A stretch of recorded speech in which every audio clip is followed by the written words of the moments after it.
This is 1 pound of Lego. This is 250 pounds of Lego. And my Lego room is a complete mess. So today, we're cleaning all of it, building real storage, and doing a full studio upgrade because building Lego is supposed to be fun. And right now, I can't build in here. But buried somewhere in these 250 pounds is a dirty pirate ship from 2002 that I've been putting off for months. And I'm not calling this room done until that Lego set is finished and up on the shelf. First thing is to take everything out that doesn't belong in here. The equipment, the sets, the loose pieces. We need this room empty so we can start organizing and cleaning the 250 pounds of Lego. Now before we do anything else, I want to know what we're actually working with. I bought all these boxes at a thrift store and honestly I have no idea what's in here.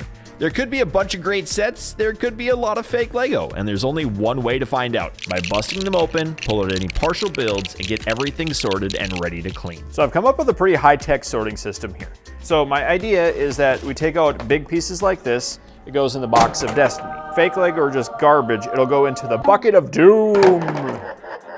So I also made this really cool system, which is 3 layers of wire. If I take off a layer, you can see that the Lego pieces are gonna fall through it, and then it'll be sorted through the different layers. All right, here's about 20 pounds of Lego.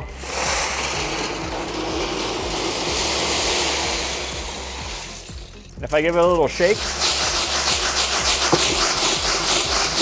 I think it actually sorted really, really good. Check that out.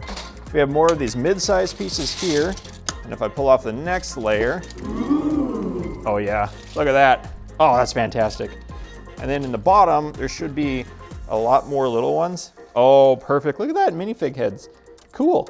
Found some really cool minifigures. Old spacemen who are kind of beat up, and I've never seen this one before. Look at that guy. Hello. He's super cool.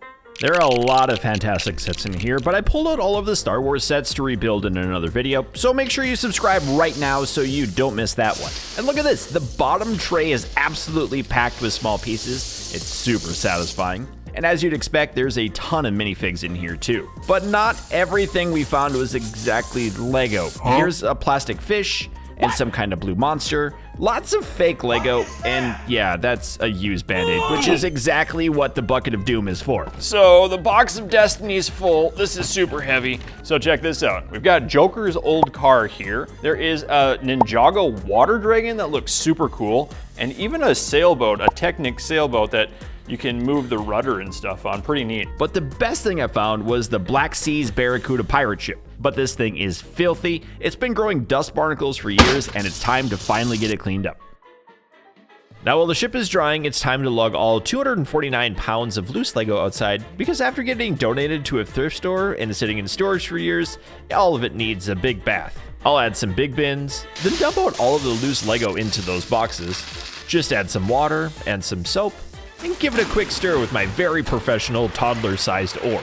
Next, I needed a way to drain everything, so I drilled a bunch of holes into an old plastic box and I made a strainer. And you know this project has taken forever because it's April when this was recorded, there was still snow on the ground, and it's now June. After soaking for a few hours, I dumped the bricks into my trusty new strainer and then rinsed them down with a hose. Then a clean water dunk, a bleach tank bath to sanitize, and one final soak in fresh water to get all of that bleach off. After all that, we can throw these mesh bags onto the driveway to dry in the sun. Honestly though, they weren't drying fast enough, so I bought a big tarp, spread everything out, and obviously had to make a Lego snow angel. It didn't feel good, but I let the intrusive thoughts win, and it was worth it. Now while we wait for the Lego to dry, this storage room needs some serious attention. It's packed with boxes and sets and is desperately unorganized. I need a way to make some quick and easy shelves, so I grabbed my truck keys, went to the hardware store, got some wood, and started cutting. These custom shelves aren't too complicated, just 6 feet tall with 3 shelves each. That should be enough room for my leftover boxes and sets or whatever else ends up in there. And just like that, it's complete. So we can load the shelves back up and it's perfect. The Lego is finally dry, so it's time to start the sorting. The first thing we're doing is pulling out all of the big pieces by hand. The plates, the bricks, the windows, the tires, anything large enough to grab easily, it gets its own bin. We'll go deeper with sorting later, but we just need to get everything separated first. And now with all the big pieces out of the way, the shaker table can actually do its job, shaking everything down into size groups so we're not digging through a pile of mixed pieces trying to find a single stud.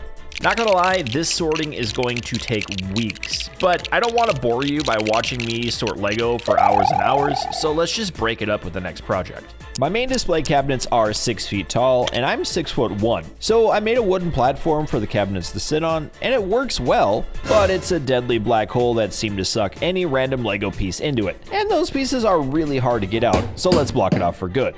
I also had the idea of upscaling Lego bricks into storage cabinets to go on each side of the main display. I was gonna build these outside, but into the garage it is. So I glued them together, used a few nails to hold them in place, and give them a nice paint job after the glue dried. I chose red, blue, and yellow to give it a bit more pop, and I wouldn't be painting without a little bit of collateral damage. Serious right now, bro? Once the paint dried, I stacked them brick by my display cabinet, and they look absolutely amazing. So we can cross that project off and move on to the next. And as you can see, I've started separating the sorted Lego into 24 different bins based on color and type. I've got this really cool shelf made up that we can store all of the sorted pieces into, and it's gonna look amazing once it's finished. For these 24 bins, I'm starting with the small plates and tiles, then bigger plates, then bricks. Next is slopes and curved slopes, arches, wings, circly pieces, corner pieces, snot bricks, brackets, hinges, grates and risers, clips and bars, miscellaneous building, walls and wedges, and then Technic, of course. I also have a larger bin set up for windows, printed tile,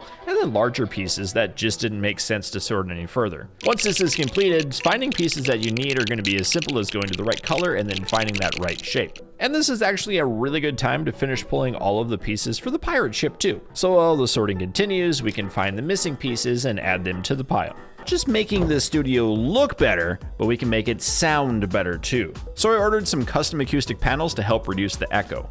These things are massive, 2 feet by 4 feet each, so naturally, step 1 is to create an idea with Lego. Then I'll spend a moment getting all of the measurements just right and building a plan to begin the installation. I also have this limited edition Lego Fortnite metal print that would go great in the studio too. So I snapped it to the wall and it is so cool. Since I also separated out all of the minifigs, it's time to see what I got. There's a ton of really neat ones in here, like the Shredder from Ninja Turtles, Hunter from the Bad Batch, Prince Kalmar, Lloyd, Jay, and Kai, a few different Batmen, or Batmans, however you would pronounce that, this crazy cool Naya Energy, and a ton of other minifig pieces and accessories. So let's add all of the extra heads, torsos, legs, and accessories to the storage brick shelf. And a proper Lego studio wouldn't be complete without proper build stations, and I went all out. Starting with the lights, I mounted the brackets on the side of the beam, only to realize that I needed to move them. So after a few sparks and nearly burning the building down, I now have fully retractable lighting that can pull up to the ceiling and stay out of the way when we're not filming. Next, I installed 6 different colors of paper backdrops, 3 different colors on each build station, and I can just pull down whichever color looks best for the set I'm building. I also mounted 3 4K cameras to each tabletop, so no matter what angle the build needs, we've got it covered. And the cameras all record locally to custom-built PCs that I mounted directly to table legs, because these tables are fully motorized, so I can bring them up or bring them down to sit and stand whenever I build. And that's how to build a proper build station fit for a pirate. Speaking of which, it's time to build the Black Seas Barracuda and put this build station to work. I absolutely love these old pirate ships. The entire pirate theme of the late 1980s and 90s were just fantastic. This set originally sold for $109.99 in 1989, so that's about $300 today based on inflation. And you'd think I'd be able to find all 909 pieces in that giant pile we just sorted, but unfortunately we're missing a few, like the head and the hat from the figurehead, and the brown box that holds the anchor rope. But I can order those on Bricklink later. There's even a whole lore about how Captain Redbeard used this ship to set sail and reclaim the lost treasures from Eldorado Fortress, which is another set that I really want to collect. And now, 35 years later, the Black Seas Barracuda sails again into my new Lego studio, just in time to stock the shelves with my sorted treasure. And any pieces like plates and tiles and bricks that are just too big for the brick shelf will be stored in other containers in the brand new storage room, so I can grab whatever I want whenever I need them. I also bought a screw organizer at the hardware store to store any of the 1x1 tiny pieces. And now it's finally complete. After 8 weeks of work, the cleaning, drying, sorting, building, and storing, there's something just deeply satisfying about turning this much chaos and is something so clean. And now the LEGO Studio is finally fun again. The studio turned out exactly how I wanted it, and if you enjoyed this video, make sure you subscribe right now, because we're gonna restore an entire LEGO collection in the next video. So thanks for watching, we'll see you next time.